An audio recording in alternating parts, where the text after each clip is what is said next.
Olá, meus amigos. Deus abençoe você, Deus abençoe sua casa, Deus abençoe toda a sua família e sejam todos bem-vindos. Esse é o nosso diário de fé. E o evangelho de hoje, Lucas, capítulo 10, de 1 a 12.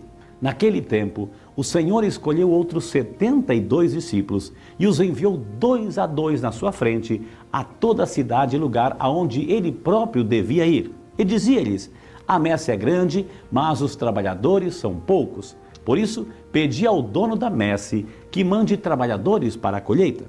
Eis que vos envio como cordeiros para o meio de lobos. Não leveis bolsa, nem sacola, nem sandálias, e não cumprimenteis ninguém pelo caminho. Em qualquer casa em que entrardes, dizei primeiro: a paz esteja nessa casa. Se ali morar um amigo da paz, a vossa paz repousará sobre ele, senão ela voltará para vós. Permanecei naquela mesma casa, comei e bebei do que tiverem, porque o trabalhador merece o seu salário. Não passeis de casa em casa. Quando entrardes numa cidade e fordes bem recebidos, comei do que vos servirem. Curai os doentes que nela houver e dizei ao povo: o reino de Deus está próximo de vós. Mas, quando entrardes numa cidade e não fordes bem recebidos, saindo pelas ruas dizei: até a poeira de vossa cidade, que apegou aos nossos pés, sacudimos contra vós. No entanto, sabei que o reino de Deus está próximo. Eu vos digo que naquele dia Sodoma será tratada com menos rigor do que essa cidade. Palavra da salvação. Glória a vós, Senhor. Meu amado, minha amada, no evangelho de hoje, Jesus passa as orientações as 36 duplas de discípulos que ele enviou às cidades que iria visitar juntamente com os apóstolos. As orientações são como um manual prático de viagem. É interessante ver que Jesus planejou tudo com antecedência e cada recomendação tem um porquê. Vejamos, por exemplo, as 7 recomendações. Primeiro, pedi ao dono da messe que mande trabalhadores para a colheita, porque a messe, o trabalho é grande, mas os trabalhadores são poucos. Mas não é só pedir a Deus que mande mais trabalhadores, também é preciso que estejam sempre convidados ou convocados para trabalhar. E muitas pessoas estão à procura e espera desse chamado. A grande maioria dos jovens de nossa cidade nem sabe que existem jovens que são felizes e se divertem sem precisar de álcool, por exemplo.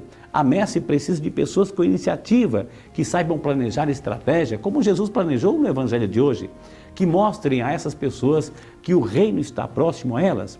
Muitos soldados estão à espera de capitães. O segundo: não leveis bolsa, nem sacola, nem sandálias, e não cumprimenteis ninguém pelo caminho, porque ele estava enviando estes discípulos como cordeiros no meio de lobos. Imagine que Jesus enviou você e outra pessoa para preparar a ida dele a uma favela ou uma situação muito complicada. A recomendação de não levar nem vestir nada que chame a atenção é mais do que justificada. Mas no tempo de Jesus não existiam favelas, mas existiam muitos saqueadores nas estradas. E 2 pessoas descalças, sem bolsa e sem sacola, não chamariam a atenção de nenhum malandro ou nenhum ladrão. Terceiro, em qualquer casa em que entrardes, dizei primeiro: a paz esteja nessa casa.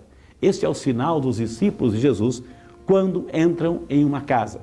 Você já sabe disso, que entrar numa casa de alguém ou entrar na casa de alguém, ou já ouviu alguém dizer isso ao entrar na sua casa? Experimente trocar o habitual, com licença, por a paz esteja nesta casa, e veja o efeito que vai causar tudo isso. Vai acontecer que Jesus disse: se ali morar um amigo da paz, a paz repousará sobre ele, senão ela retornará para vós. Quem é amigo da paz, independente da religião que professe, vai se sentir muito mais tranquilo, sabendo que você é um homem de paz, uma mulher de paz. Uma pessoa que não é amiga da paz vai debochar ou ser indiferente ao seu cumprimento. Nesse caso, pode ficar certo, só quem saiu perdendo foi essa pessoa. Quarto, permanecei naquela casa, comei e bebei do que tiverem. E ainda acrescenta: porque o trabalhador tem direito ao seu salário. Jesus sabe que os amigos da paz, quando acolhem um missionário em suas casas, oferecem o que tem de melhor. Os discípulos de Jesus iriam usufruir dessa hospitalidade exatamente por estarem levando a paz e o recado de Jesus. Quinto, não passeis de casa em casa. A recomendação era clara, mas por que não poderiam tentar ser acolhidos em outras casas? Como isso não é dito no Evangelho, então nós podemos imaginar o porquê. Eu já pensei em vários motivos para essa recomendação e o que mais me pareceu plausível foi o seguinte: esses discípulos estavam preparando as pessoas para a passagem de Jesus por aquela cidade. Então eles deveriam ser exemplos. O próprio Jesus não ficava passando de casa em casa, mas permanecia em uma só. E acredito que essa casa onde ele ficava era a mesma que os discípulos ficavam. Até porque Jesus já sabia até o nome do dono da casa onde ele iria ficar quando chegava naquela cidade. Lembra de Zaqueu? Sexto, quando entrardes em uma cidade e fordes bem recebidos, comei do que vos servirem, curai os doentes que nela houver, e dizei ao povo: o reino de Deus está próximo de vós. Tudo isso que os discípulos iriam fazer era a preparação do povo para a chegada de Jesus em cada cidade. Eles criavam a expectativa nas pessoas e as curas que faziam eram uma amostra grátis do que Jesus iria fazer quando chegasse lá. Imagine como esses comentários se espalhavam rápido no meio do povo. Quando Jesus chegava àquela cidade, todos já sabiam quem ele era e se formavam multidões para escutar atentamente o que ele tinha para dizer. Sétimo e último, mas quando entrares numa cidade e não fordes bem recebido, saindo pelas ruas dizei: até a poeira de vossa cidade, que se apegou aos nossos pés, sacudimos contra vós. No entanto, sabei que o reino dos céus está próximo. Essa cidade tinha grande chance de não ser visitada por Jesus. E caso fosse visitada, provavelmente Jesus teria palavras duras para falar às pessoas que lá moravam.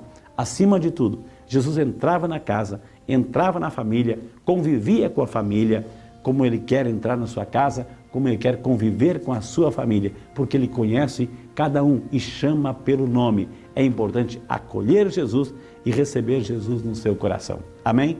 Agora eu quero convidar você a segurar bem firme o copo de água, porque lá do céu, sobre ele e sobre você, é claro, vamos invocar a bênção do Senhor. O Senhor esteja convosco, Ele está no meio de nós. E por intercessão da bem-aventurada Virgem Maria, nossa Mãe, Nossa Senhora, desça sobre você, sua casa, família, amigos, enfermos, trabalhos e estudos, e sobre esta água, a bênção de Deus Todo-Poderoso, Pai, Filho e Espírito Santo. Amém. Pode tomar a sua água.